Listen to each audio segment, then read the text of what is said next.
Aujourd'hui, je vous propose la correction d'exercice sur le chapitre pourcentage.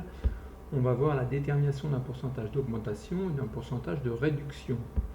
Donc, comme d'habitude, je vous propose quelques exercices. Alors, je vous laisse prendre le temps de prendre les énoncés si vous voulez y réfléchir. Vous faites pause et puis comme ça, vous pouvez réfléchir avant que je vous présente la correction. Donc, voilà les 5 premiers, même les 6 premiers et ceux qui suivent. Voilà, donc on va voir ensemble la correction des 8 exercices. Alors, premier exercice. Donc là, on connaît les bénéfices d'entreprise. On sait qu'elle passe de 13 millions à 13,5 millions. Et on veut connaître le pourcentage d'augmentation. Alors, la méthode est toujours la même.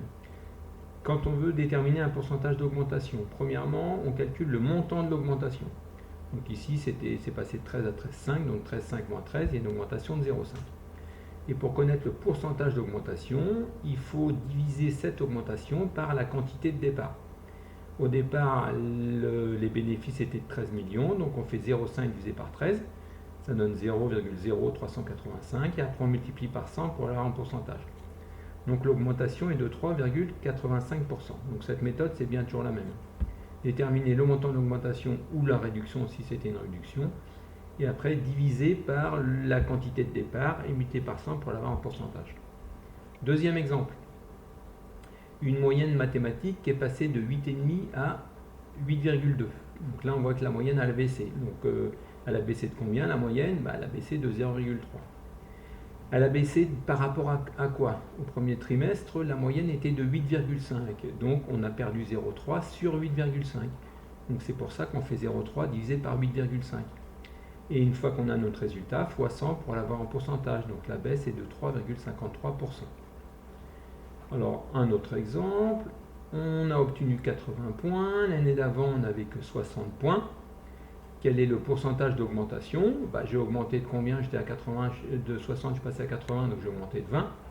J'ai augmenté de 20 par rapport à quoi? Par rapport à 60, donc 20 sur 60, et je multiplie par 100 pour l'avoir en pourcentage. Voilà, toujours le même principe. Une farine qui a augmenté de 9 centimes, elle coûte maintenant 1 euro, elle coûte 1,23 euro. Alors là, on ne connaît pas le prix de départ. Il faut bien, dans un premier temps, calculer le prix de départ. Donc 1,23 moins 0,09, ça me donne le prix de départ. Maintenant que je connais le prix de départ, j'ai une augmentation de 9 centimes, donc 0,09, divisé par le prix de départ qui est de 1,14. Il y a donc une augmentation de 8%.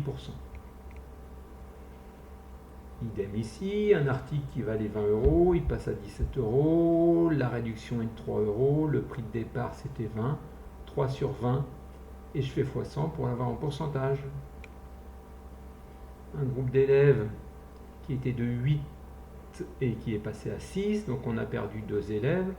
On a perdu 2 élèves sur un effectif de départ de combien? 8, donc 2 divisé par 8, 0,25, 25%. Le prix du gasoil qui est passé de 1,70 € à 1,85 €, donc le gasoil a augmenté de 0,15 €, 15 centimes.